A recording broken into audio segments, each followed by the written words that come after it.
ଆଜି ରାତିରେ ସେ ମହିଳା ତୁମକୁ ଫୋନ୍ କରିବ, ହାତ ଧରିକି ରୁମ୍କୁ ଡାକିବ, ଯାହା ଚାହିଁବେ ତାହା କରିବ। କେବଳ ଏହି ନମ୍ବର ସହିତ ତା'ର ନାମ ଲେଖିକି ତକିଆ ତଳେ ରଖିଦିଅନ୍ତୁ।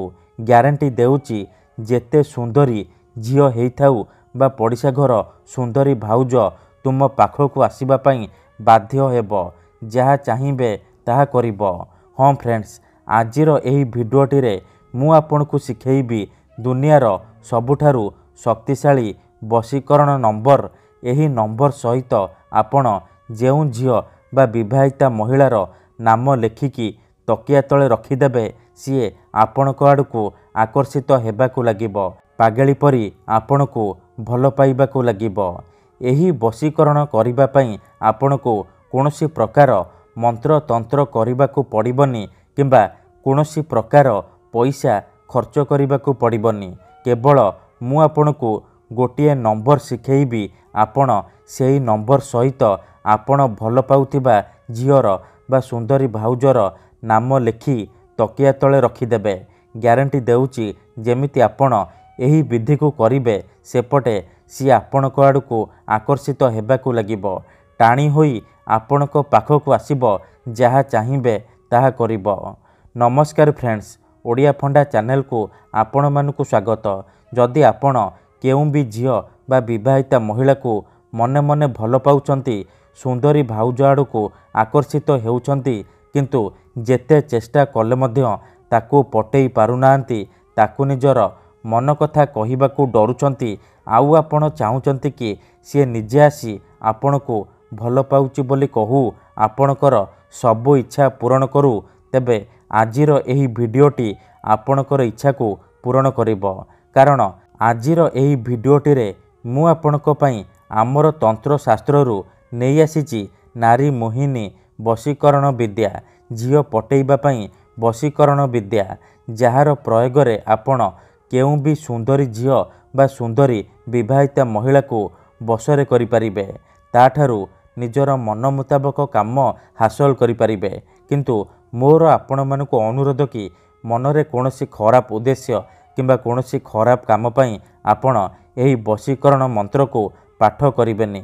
କାହିଁକି ନା ଏହାର କୌଣସି ପ୍ରକାର କାଟ ନାହିଁ। ଯେଉଁ ଝିଅ ବା ମହିଳା ଉପରେ ଆପଣ ଏହି ବଶୀକରଣ ମାତ୍ର ଗୋଟିଏ ଥର ପ୍ରୟୋଗ କରିଦେବେ, ସିଏ ସେହି ସମୟଠାରୁ ଆପଣଙ୍କ ପ୍ରେମରେ ଦିବାନୀ ହୋଇଯିବ। ଯାହା ଚାହିଁବେ ତାହା କରିବ। କୌଣସି ପ୍ରକାର ବାଧା ଦେବ ନାହିଁ। ହଁ ଫ୍ରେଣ୍ଡସ୍, ଆପଣଙ୍କର ସବୁ ଇଚ୍ଛା ପୂରଣ କରିବ। ତେଣୁ ଯଦି ଆପଣ ଝିଅ ପଟେଇବାକୁ ଚାହୁଁଛନ୍ତି, ସୁନ୍ଦରୀ ଭାଉଜକୁ ପଟେଇବାକୁ ଚାହୁଁଛନ୍ତି, ତେବେ ଆଜିର ଏହି ଭିଡ଼ିଓଟିକୁ ପୁରା ଧ୍ୟାନ ସହିତ ଶେଷ ପର୍ଯ୍ୟନ୍ତ ଦେଖିବେ। ଅଧାରୁ ଛାଡ଼ିକି ପଳେଇଲେ ଆପଣ କିଛି ବି ବୁଝିପାରିବେନି। ପରେ ଆପଣ କହିବେ, ଗୁରୁଜୀ ଆପଣଙ୍କର ବଶୀକରଣ କାମ କରୁନି। ତେଣୁ ମୋର ଆପଣମାନଙ୍କୁ ସବୁବେଳେ ଅନୁରୋଧ କି ଆପଣ ଭିଡ଼ିଓଟିକୁ ପୁରା ଧ୍ୟାନ ସହିତ ମୂଳରୁ ଶେଷ ପର୍ଯ୍ୟନ୍ତ ଦେଖନ୍ତୁ, ପ୍ରୟୋଗ ବିଧିକୁ ଠିକ୍ ଭାବରେ ବୁଝନ୍ତୁ, ତାପରେ ଆପଣ ବଶୀକରଣ କରିବା ପାଇଁ ଯିବେ। କାହିଁକି ନା ଏହି ବଶୀକରଣ ସାହାଯ୍ୟରେ ହଜାର ହଜାର ଲୋକମାନେ ଲାଭବାନ ହୋଇଛନ୍ତି। ବର୍ଷ ବର୍ଷ ଧରି ଭାଙ୍ଗି ଯାଇଥିବା ପୁରୁଣା ପ୍ରେମକୁ ଫେରାଇ ଆଣିପାରିଛନ୍ତି। ଶାଶୁ, ନଣନ୍ଦ, ଦିଅର, ଭାଉଜ କାହାକୁ ବି ନିଜ ବଶରେ କରି ତା'ଠାରୁ ନିଜର ମନ ମୁତାବକ କାମ ହାସଲ କରିପାରିଛନ୍ତି। କେବଳ ଆପଣଙ୍କୁ କ'ଣ କରିବାକୁ ପଡ଼ିବ, ମୁଁ ଆପଣଙ୍କୁ କିଛି ନମ୍ବର ଶିଖେଇବି। ଆପଣଙ୍କୁ ସେହି ନମ୍ବର ସହିତ ଆପଣ ଯେଉଁ ଝିଅକୁ ଭଲ ପାଉଛନ୍ତି ବା ଯାହାକୁ ବଶରେ କରିବାକୁ ଚାହୁଁଛନ୍ତି, ତା'ର ନାମ ଲେଖିକି ତକିଆ ତଳେ ରଖିଦେବେ। ତାପରେ ଦେଖିବେ ଚମତ୍କାର। ଯେଉଁ ଝିଅ ଆପଣଙ୍କୁ ଭାव ଦେଉନଥିଲା, ସେ ଝିଅ ନିଜେ ଆସିବ ଆପଣଙ୍କ ସହିତ କଥା ହେବ, ଆପଣଙ୍କୁ ଭଲ ପାଉଛି ବୋଲି କହିବ।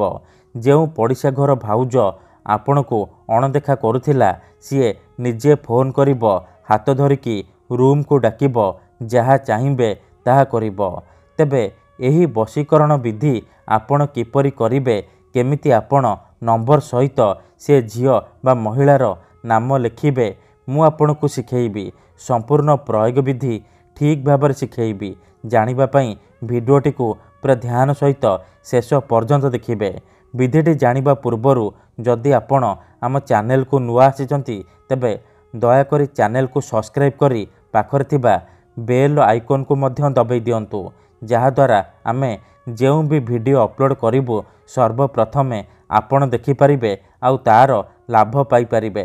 वशीकरण करिबा पूर्वरु गोटिए छोटिया कथा मन रखंतु। वशीकरण कौन पई करा जाए?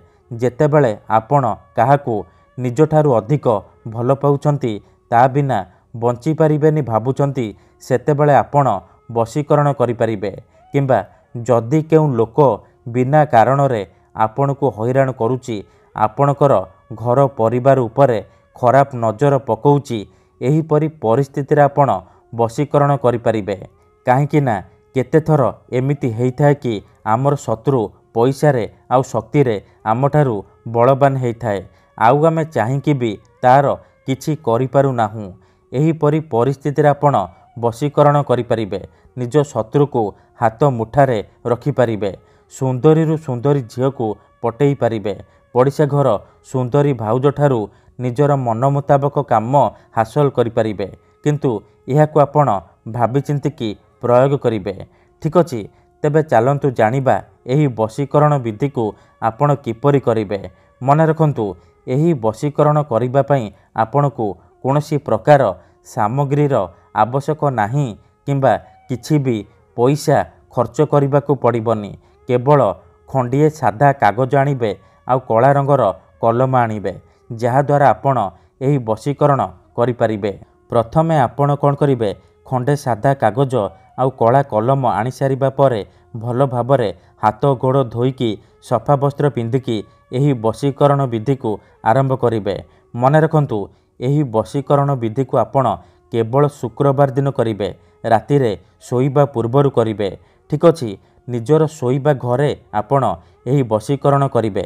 प्रथमे आपण कोन करिबे आसन पकेकी दक्षिण दिगकू मुह करिकी बसी पड़िबे। तापरे जो कागज आनिचंती से कागज रे प्रथमे आपण सेई झियो बा नारीर नाम लिखिबे आउ ता पाखरे आपण निजर नाम लिखिबे। देखंतु मनेकर आपण जेउ झियो बा महिला को पटेइबा को चाहुचंती तार नाम हेउची दीपा आउ आपणकर नाम राजा। तेबे आपण प्रथमे लिखिबे दीपा आउ ता पाखरे लिखिबे राजा। नाम लिखि सारिबा परे ता तळे आपण तीनोटी नंबर लिखिबे 7, 8, 6 एही तीनोटी नंबर लिखिबे आउ ता तळे आपण गोटिए मुस्लिम वशीकरण मंत्र लिखिबे या अल्लाह लाएला रफियो। एही मंत्र को आपण लिखिबे। लिखि सारिबा परे से कागज को भल भाबरे मोड़िकी डाहाण हाथ रे मुठेकी धरिबे आउ आखि बंद करिकी सेई झियो बा महिला को मने मने भाबिबे। तार मुह को निज मन रे भाबिबे। तापरे एही मुस्लिम मंत्र को आपण 7 थर पढ़ी देबे या अल्लाह लाएला रफियो या अल्लाह लाएला रफियो। एही परी मंत्र को आपण 7 थर पढ़ी देबे। 7 थर मंत्र पढ़ी सारिबा परे मुठा खोलिबे आउ से कागज रे गोटिए थर फुंकी देबे। एतिकी करि सारिबा परे से कागज को निजर सोईबा तकिया तळे रखिकी सोई पड़िबे। ग्यारंटी देउची जे पर्यंत आपणको तकिया तळे से कागज थिबो से झियो हेउ बा विवाहिता महिला आपणकर बसरे रहिबो।